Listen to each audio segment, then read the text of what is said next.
নমস্কার দর্শক বন্ধুরা, আমি প্রতিমা।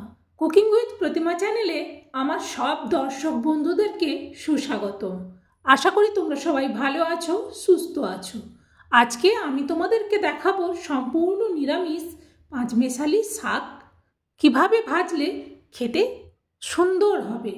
শুধু সুন্দর নয়, বলবো অপূর্ব স্বাদের হবে। অসাধারণ স্বাদের শাক ভাজাটা কিভাবে করব দেখো। আমি এখানে অনেক রকমের শাক নিয়েছি। এই শাকগুলো আমাদের বাগানেই হয়েছে।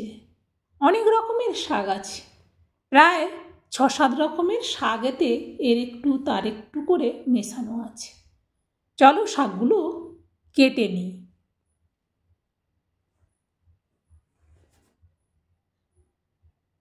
দেখো শাকগুলো এইভাবে কেটে নিয়েছি। এইভাবে ছোট করেছি, এর থেকে বেশি ছোট করে আর আমি কাটতে পারি না। অনেকে আছে কি সুন্দর ঝিরিঝিরি করে কাটতে পারে, আমি কিন্তু এর থেকে আর ছোট করতে পারি না। এবার শাকটাকে কিন্তু ভালো করে ধুয়ে নিই। শাক ধোয়া যদি ভালো করে না হয়, মাটি টাটি থাকলে তখন খেতে কিন্তু ভালো লাগে না। তাই শাকটা অনেকবার জল পাল্টে পাল্টে ধুতে হয়, যতই বাড়ির হোক আর বাজারের হোক। দেখো শাকটা এবার আমি ভালো করে ধুয়ে নিয়ে চলে এসেছি। যেহেতু শাক ভাজাটা সম্পূর্ণ নিরামিষ করব, তাই সব বন্ধুরাই কিন্তু খেতে পারবে। দেখো একটা থালার উপর রেখেছি, কারণ এখনও এর থেকে একটু একটু জল গড়াচ্ছে। গ্যাসটা জ্বেলে নিলাম আমি।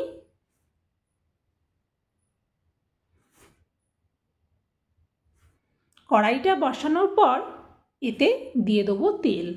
এই শাক ভাজাটা না আমি সরষের তেলের উপর করব। তেল দিয়ে দিলাম।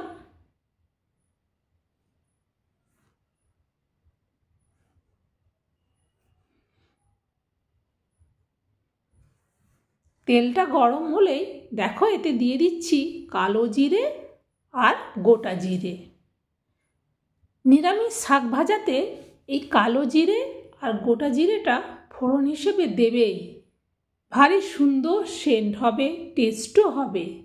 এরপর দিয়ে দিলাম পরিমাণ মতো হলুদ। আর কিন্তু হলুদ দেব না, এই হলুদটাই আমার শাক ভাজাতে ব্যবহার হবে। এবার চলো শাকগুলো দিয়ে দিই। এইভাবে পাঁচমেশালি শাক খেতে সবাইয়েরই ভালো লাগে, তবে নিরামিষের দিনে এইভাবে শাকটা ভাজবে, সত্যি বলছি দুর্দান্ত খেতে হবে। সব শাকটা দেওয়ার পর একটু ঢেকে দেবো।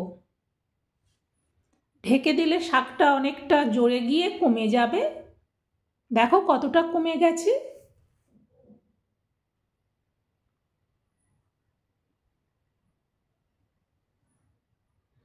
তোমাদেরকে আমি শাক ভাজাটা দেখাচ্ছি, পাশে কিন্তু আমি আরও একটা অন্য রেসিপি করছি।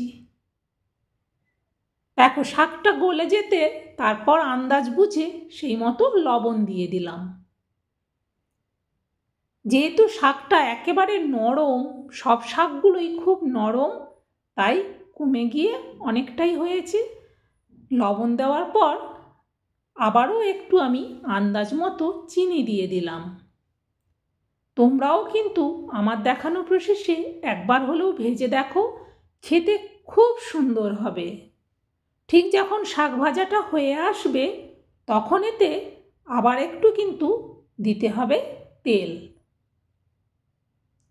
যখন দেখবে যে শাকের পুরো জলটা একেবারে কমে গেছে, মানে যাকে বলে একেবারে হয়ে গেছে, শাক ভাজাটা রেডি, ঠিক সে সময় তেলটা দিতে হয়।